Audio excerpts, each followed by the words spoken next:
Hello বন্ধুরা, সবাই কেমন আছো? আশা করছি ভালো আছো।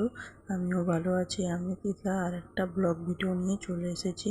দেখো কত সুন্দর ফুলগুলো ফুটেছে, আর এই ফুলটার নাম কি আমি জানি না।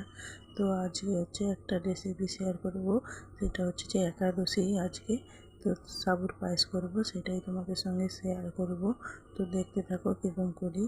তো একটা কড়াই নিয়ে নিয়েছি, দিয়ে এতে সাদা তেল দিয়ে কাজু কিশমিশ দিয়ে ভাজছি। আসলে ঘি দিয়ে ভাজলে আরও টেস্টটা দ্বিগুণ হয়। আর আমরা হচ্ছে যে ঘি খেতে পারি না, এই জন্য আমি ঘি নয় সাদা তেল দিয়েই আমি কাজু কিশমিশটাকে হালকা করে ভেজে নিচ্ছি। আর আমি যে প্রথমবারই করছি, তো কীরকম হবে জানি না। তো যে এখন হচ্ছে কাজু কিশমিশগুলোকে ভাজা হয়ে গেছে, হালকা হালকা করে ভেজে নিয়েছি, বেশি ভাজিনি, তাহলে তিতো লাগবে খাওয়ার সময়। তারপরে যে একটু সাবুটাকে এখন ভেজে নেব। তারপরে আর ক্লিপ নেওয়া হয়নি, সাবুটাকে ভেজেছি। তারপরে যে এখন একটা পাত্রে যে গরুর দুধ নিয়ে নিয়েছি। গুঁড়ো দুধ নিলেও কোনো না, কিন্তু আমি গরুর দুধ নিয়েছি। তারপরে যে এলাচ দিয়েছি 5-6টার মতো, আর তেজপাতা 2টো ছিঁড়ে দিয়ে দিয়েছি। তারপরে যে সাবুদানাগুলোকে যেগুলো ভিজিয়ে রেখেছিলাম সেগুলো দিয়ে যে এখন চিনি দিয়ে দিচ্ছি। আর সাবুদানাটা 2 ঘন্টা ভিজিয়ে রাখবে, না হলে হবে না। তো আমি 2 ঘন্টা ভিজিয়ে রাখার পরেই করছি।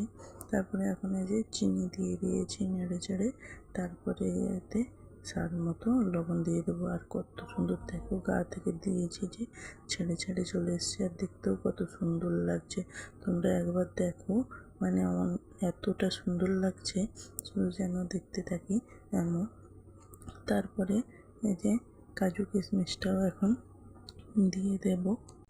আর আজকে যেহেতু একাদশী, কেউ চালের কোনো জিনিসই খাবে না, এই জন্য ভাবলাম হচ্ছে যে আমরা একাদশী করি না, কিন্তু আমার শাশুড়ি মা শ্বশুরমশাই ওনারা দুজন করেছেন একাদশী, তাদের জন্য বানিয়েছি। আর আমরাও একটু ট্রাই করবো। দেখো কত সুন্দর হয়েছে, সেটাই তোমাদের দেখাচ্ছি। একবারে মানে ছেড়ে ছেড়ে এসছে, এত সুন্দর লাগছে। আর ঠান্ডা হওয়ার পরে দেখো কি সুন্দর হয়েছে।